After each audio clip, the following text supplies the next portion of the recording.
Hi there, ये STA630 research methods की short lecture series का लेक्चर नंबर 14 है। इस लेसन के अंदर आपको मेन पॉइंट्स करवाए जाएंगे और ये स्लाइड्स भी आपसे शेयर की जाएंगी। तो इसका मेन टॉपिक है ethical issues in research continued.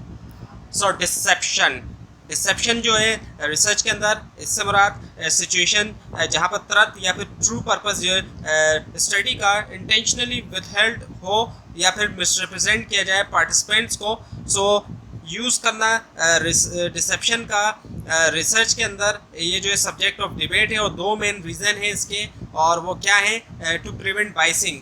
So certain studies ऐसी होती हैं कि वहाँ पर रिवील करना ट्रू पर्पस, यानी कि ट्रू पर्पस को खोलना या फिर जो डिटेल होती है रिसर्च की, उससे पार्टिसिपेंट अल्टर कर सकते हैं अपने बिहेवियर या रिस्पॉन्सेस, इंट्रोड्यूसिंग बाइस, और कॉम्प्रोमाइज़ होता है फिर जो वैलिडिटी होती है फाइंडिंग्स की।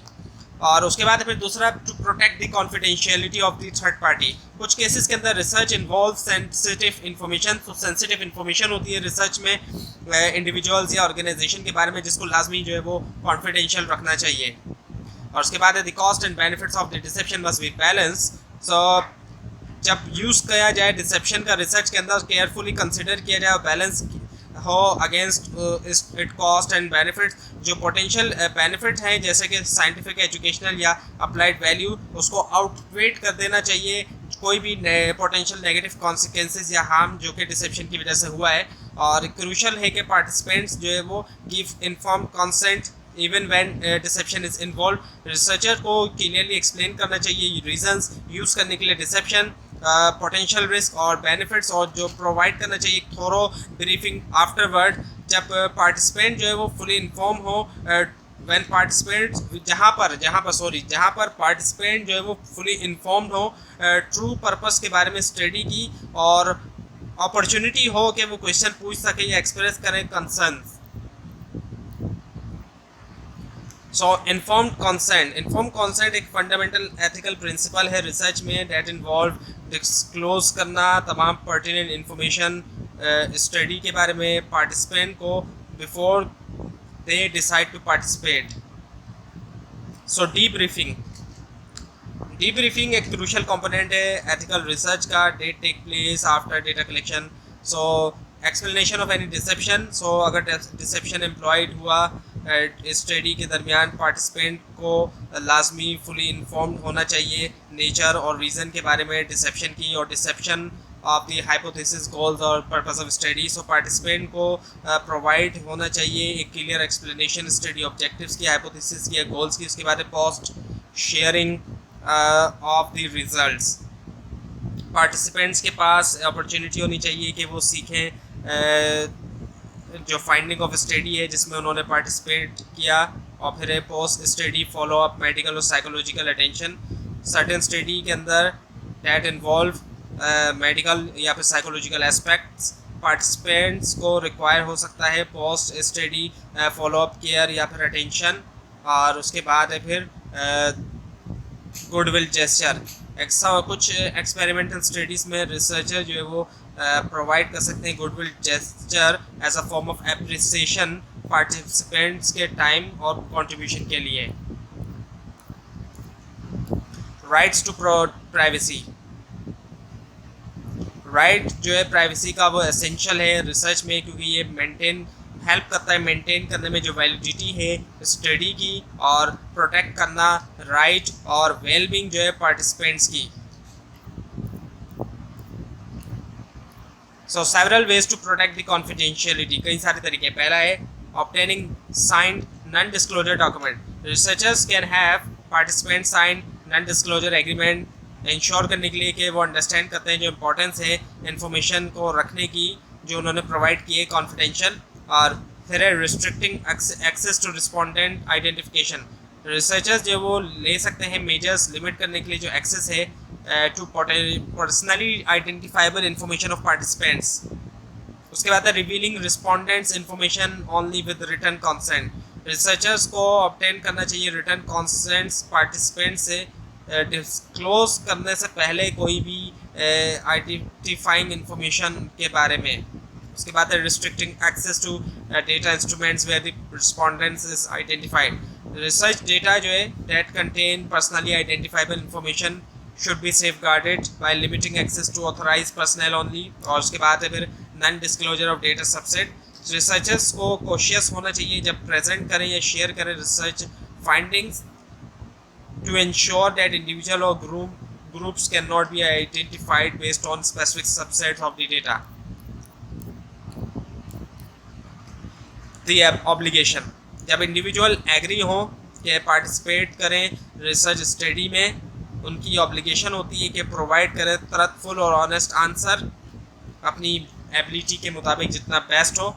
And this obligation stems from the principle of honest cooperation, जो कि एसेंशियल इंटीग्रिटी के लिए और वैलिडिटी के लिए रिसर्च की। Ethics and sponsors, so confidentiality of the sponsor. अच्छा, एथिक्स एंड स्पॉन्सर को अगर थोड़ा सा पहले समझें, सो एथिक्स एंड स्पॉन्सर जो है रिसर्च के अंदर, इससे मुराद एथिकल कंसिडरेशन और रिस्पॉन्सिबिलिटीज़ हैं ऑर्गेनाइजेशन की या फिर इंडिविजुअल की, जो कि प्रोवाइड कर रहे हैं फाइनेंशियल या दूसरी सपोर्ट रिसर्च प्रोजेक्ट के लिए।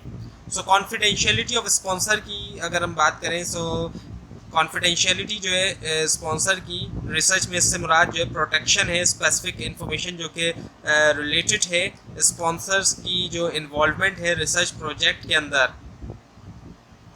सो कई सारी टाइप्स हैं कॉन्फिडेंशियलिटी की। स्पॉन्सर नॉन डिस्क्लोजर है, कुछ केसेस के अंदर सेंसिटिव नेचर जो है रिसर्च की रिक्वायर कर सकती है स्पॉन्सर्स आइडेंटिटी या फिर इन्वॉल्वमेंट टू रिमेन कॉन्फिडेंशियल।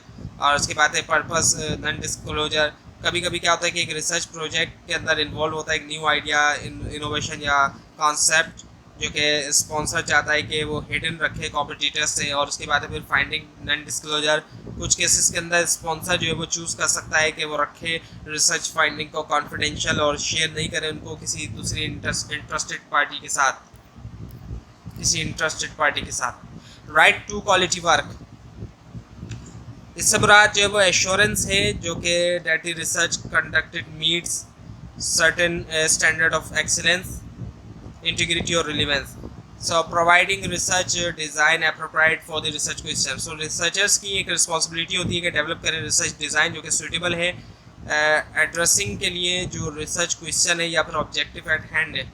और उसके बाद maximising the sponsors value for the resources expanded.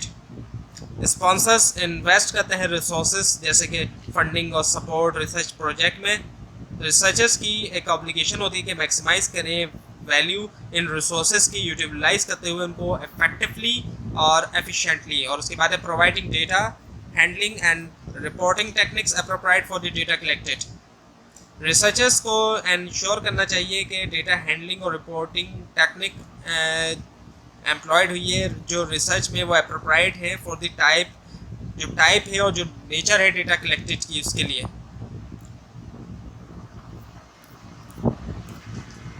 So sponsors ethic, sponsor ethics जो रिसर्च में मुराद एथिकल कंडक्ट या रिस्पॉन्सिबिलिटीज़ हैं ऑर्गेनाइजेशन की या फिर इंडिविजुअल जो कि प्रोवाइड कर रहे हैं फाइनेंशियल या फिर दूसरी सपोर्ट रिसर्च प्रोजेक्ट के लिए। सो वायलेटिंग रिस्पोंडेंट्स कॉन्फिडेंशियलिटी, अगर स्पॉन्सर डिमांड करता है या इनकरेज करता है रिसर्चर्स को कि वायलेट करें रिस्पोंडेंट कॉन्फिडेंशियलिटी तो ये अनएथिकल है। और उसके बाद में चेंजिंग डेटा और creating false data to meet the desired objectives. So request करना या प्रेशराइज करना रिसर्चर को कि वो अल्टर करे या फैब्रिकेट करे डेटा को ताकि उसकी डिजायर्ड ऑब्जेक्ट के मुताबिक हो सके, सो ये भी हाईली अनएथिकल है ये तो। और उसके बाद चेंजिंग डेटा रिप्रेजेंटेशन और इंटरप्रिटेशन, स्पॉन्सर को मैनिपुलेट नहीं करना चाहिए या इन्फ्लुएंस करना रिसर्चर को कि प्रेजेंट करें या इंटरप्रेट करें डेटा को अनबायस्ड या फिर मिसलीडिंग तरीके से। और उसके बाद interpreting data from a bias perspective, sponsor को अवॉइड करना चाहिए इम्पोज करते हुए अपनी बायसेस या फिर प्री कंसीव्ड नोशन जो है जो इंटरप्रिटेशन है रिसर्च डेटा की उसके ऊपर। और उसके बाद omitting sections of the data analysis and conclusion, selectively omitting या फिर एक्सक्लूड कर देना कुछ सेक्शन को डेटा एनालिसिस के और ड्रॉ करना बायस कंक्लूजन डिस्टॉर्ट कर सकता है ओवरऑल फाइंडिंग्स और उससे मिसलीड करना होगा स्टेक होल्डर को। और उसके बाद है फिर making recommendation beyond the scope of data collected, sponsors को पुश नहीं करना चाहिए रिसर्चर्स को कि वो रिकमेंडेशन करें या कंक्लूजन करें जो कि बियॉन्ड हो जो स्कोप है डेटा कलेक्टेड का। सो इसके बाद है फिर researchers and team member ethics. Researcher और जो टीम मेंबर एथिक्स हैं रिसर्च प्रोजेक्ट में have ethical responsibilities and application जो कि गाइड करती है उनके कंडक्ट को through out the research process. Safety consideration जो है रिसर्च में इसमें शामिल है क्रिएट करना एक प्रोजेक्ट डिज़ाइन जो कि प्रायोरिटाइज करता है सेफ्टी को और वेल बींग को जितने भी इंडिविजुअल्स जो है वो इन्वॉल्व हैं इंक्लूडिंग इंटरव्यूअर्स, सर्वेयर्स, एक्सपेरिमेंटर्स या ऑब्जर्वर्स। और उसके बाद है ethical behaviour of assistants. Ethical behaviour जो है असिस्टेंट्स का रिसर्च में मुराद refers to their adherence to ethical principles and guidelines while carrying out their responsibilities। और जो ethical compliance यहाँ पे लिखा हुआ है सो असिस्टेंट को डेमोन्स्ट्रेट करना चाहिए ethical compliance फॉलो करते हुए रिसर्च प्रोटोकॉल, ethical guideline और कोई भी एप्लीकेबल रेगुलेशन और carry out this sampling plan. So sampling plan मतलब असिस्टेंट को प्ले करना चाहिए क्रूशल रोल इम्प्लीमेंट करने में सैम्पलिंग प्लान। और उसके बाद फिर इंटरव्यूइंग और ऑब्जर्विंग विदाउट बायस। सो असिस्टेंट को कंडक्ट करना चाहिए इंटरव्यूज़ या ऑब्जर्वेशन विदाउट बायस और इंश्योर करना चाहिए कि जो उनके ओपिनियन, बिलीव या प्रेफरेंसेस है वो इन्फ्लुएंस नहीं करते डेटा कलेक्शन प्रोसेस को। और एक्यूरेट डेटा रिकॉर्डिंग। सो असिस्टेंट की रिस्पॉन्सिबिलिटी है कि वो एक्यूरेटली रिकॉर्ड करें डेटा जो कि कलेक्ट हुआ इंटरव्यूज़ के दरमियान, ऑब्जर्वेशन या कोई भी दूसरी रिसर्च एक्टिविटी में। सो प्रोटेक्शन ऑफ एनोनिमिटी ये जो एक इम्पॉर्टेंट एथिकल कंसिडरेशन है और एम होता है कि सेफगार्ड करना जो कॉन्फिडेंशियलिटी है स्पॉन्सर के आंसर्स की और मेंटेन करना एनोनिमिटी रिस्पोंडेंट्स की। प्रोफेशनल स्टैंडर्ड्स और कोड ऑफ एथिक्स जो वो गाइडलाइन होती है जिनको इस्टेब्लिश किया कॉरपोरेशंस ने, प्रोफेशनल एसोसिएशंस ने और यूनिवर्सिटीज़ ने गवर्न करने के लिए बिहेवियर और जो कंडक्ट है इंडिविजुअल का एक पर्टिकुलर प्रोफेशन में या ऑर्गेनाइजेशन। तो ये थी आज की वीडियो। आपको अगर इस बारे में कोई क्वेश्चन है नीचे कमेंट कीजिए, इसके अंदर कोई मिस्टेक दिखाई दे वो ज़रूर हाईलाइट कीजिए। स्लाइड्स आप नीचे डिस्क्रिप्शन बॉक्स में दिए गए लिंक से हासिल कर सकते हैं, लेकिन अगर आपको लिंक ना दिखाई दे इसके लिए आप नीचे कमेंट कीजिए और इस पूरी सीरीज़ को देखने के लिए इस चैनल को सब्सक्राइब कीजिए, बेल आइकन के ऊपर क्लिक कीजिए। Thanks for watching this video and best of luck for your exams.